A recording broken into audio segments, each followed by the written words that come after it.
میں چلتا ہوں. لیکن اگر آپ کو یہ تسلیم نہیں ہے تو پھر ہم پہلے وہاں بات کریں گے. حدیث کا نمبر بہت بڑھ کا ہے.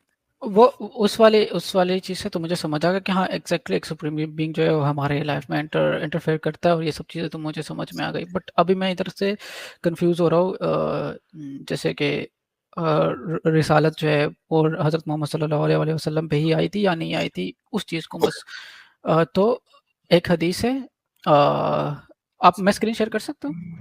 نہیں، آپ مجھے بتا دیں ریفرنس کیا ہے، حدیث کا نمبر بتائیے، آپ کس کتاب کا ہے.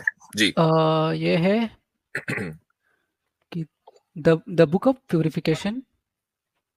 نہیں، یہ تو چیپٹر کا نام ہے، کتاب کا نام بتائیے. بلوغ المرام. بلوغ المرام. اچھا، بلوغ المرام کا جو ہے ایک منٹ چلے حدیث پڑھیں، چونکہ وہ میرے خیال سے اس میں سرچ نہیں کرے گا، بخاری مسلم ہوتی تو کر دیتا. جی بولیں.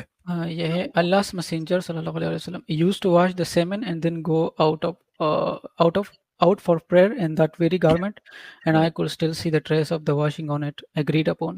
اور پھر یہ کون سی چیپٹر، یہ کون سے چیپٹر میں میرے پاس بلوغ المرام کھلی ہوئی ہے، اگر یہ بتا دیں کس چیپٹر کے حدیث نمبر کیا تو.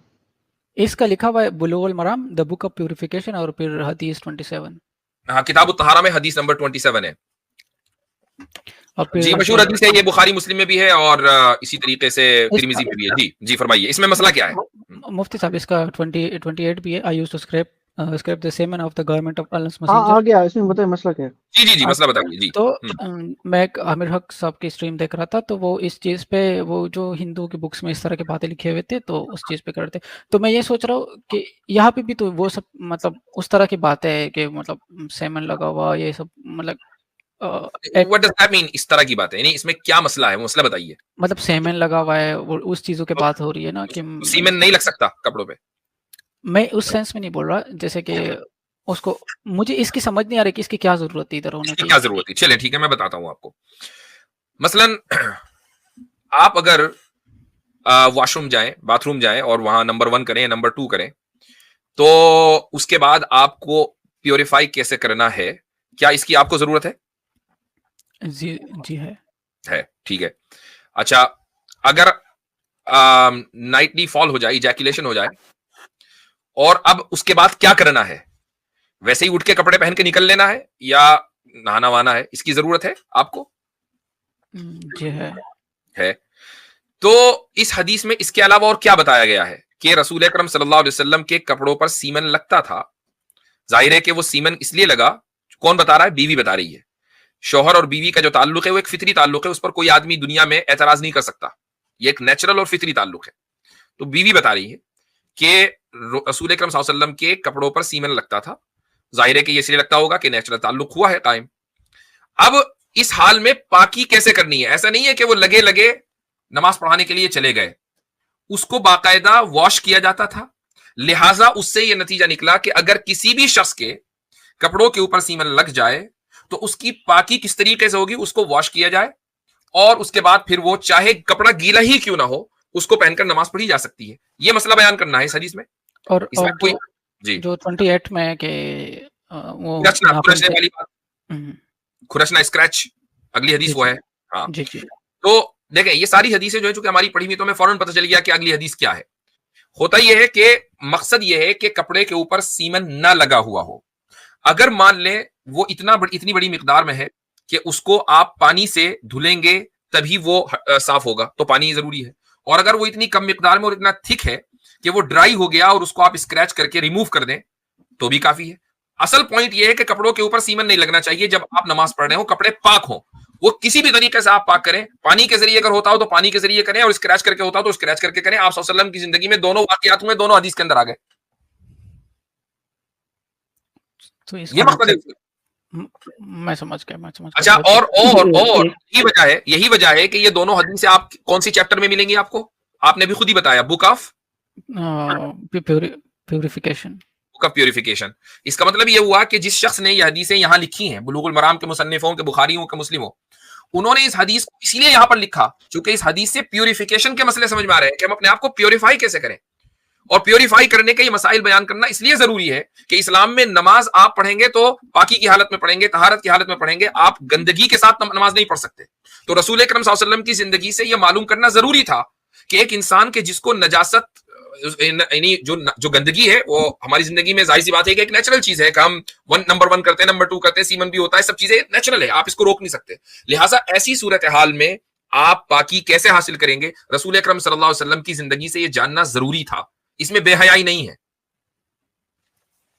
سمجھ گیا، اس چیز کبھی سمجھ میں آ گئی. اب سارے احادیث کو مطلب میں اس پوائنٹ آف ویو سے دیکھ سکتا ہوں کہ وہ کس ایک چیز کے لیے بولی گئی ہے، کس چیز کے لیے بولی گئی ہے، اس سے کوئی نہ کوئی مسئلہ نکل رہا ہے، ٹھیک ہے. کہیں نہ کہیں سے کوئی نہ کوئی پوائنٹ نکل رہا ہے. تو اب جب یہ سارے مسئلے آپ کے حل ہو گئے تو اب مجھے آپ بتائیں کہ کیا آپ سمیر کی طرح کا ایکس مسلم بننا پسند کریں گے کہ جن لوگوں کی آپ اسٹری میں دیکھ کر یہ اعتراض اپنے ذہن میں بٹھائے ہوئے ہیں؟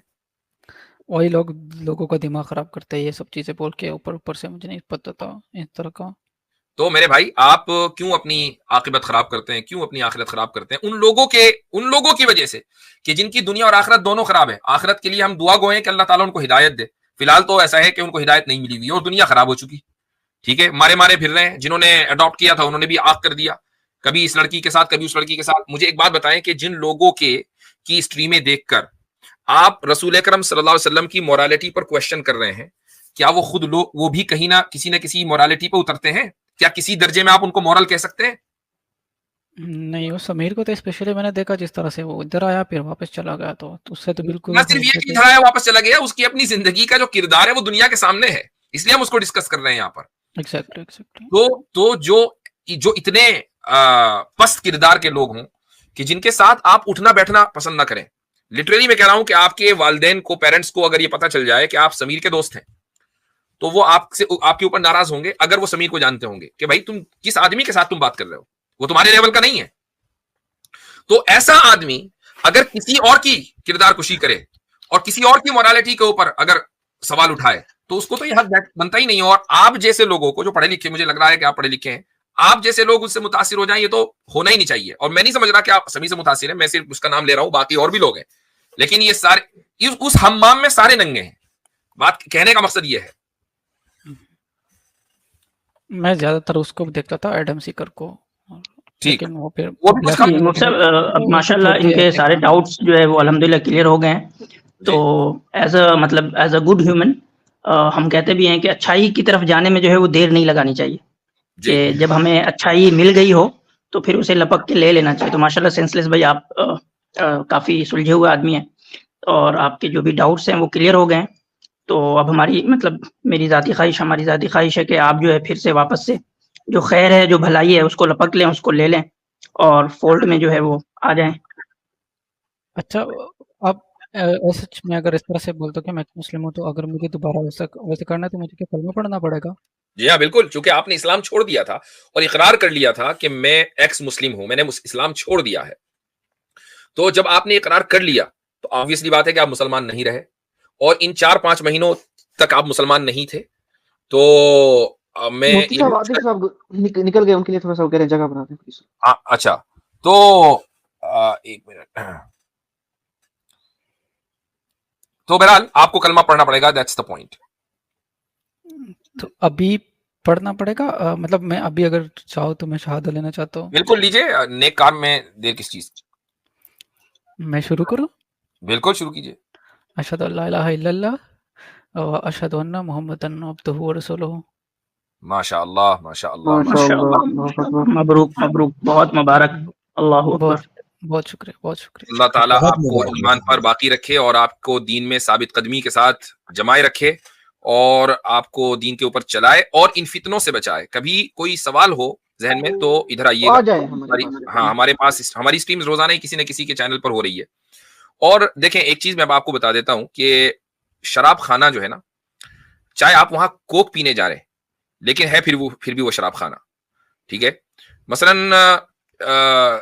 آپ ایک ایسے گھر میں جا رہے ہوں کہ جہاں زناکاریاں ہوں اور عورتیں اپنے جسم کو بیچتی ہوں، وہاں پر آپ کا کوئی دوسرا کام ہے، آپ اس کام کے لیے نہیں جا رہے، کوئی دوسرا کام ہے، تو کیا آپ اس جگہ جانا پسند کریں گے؟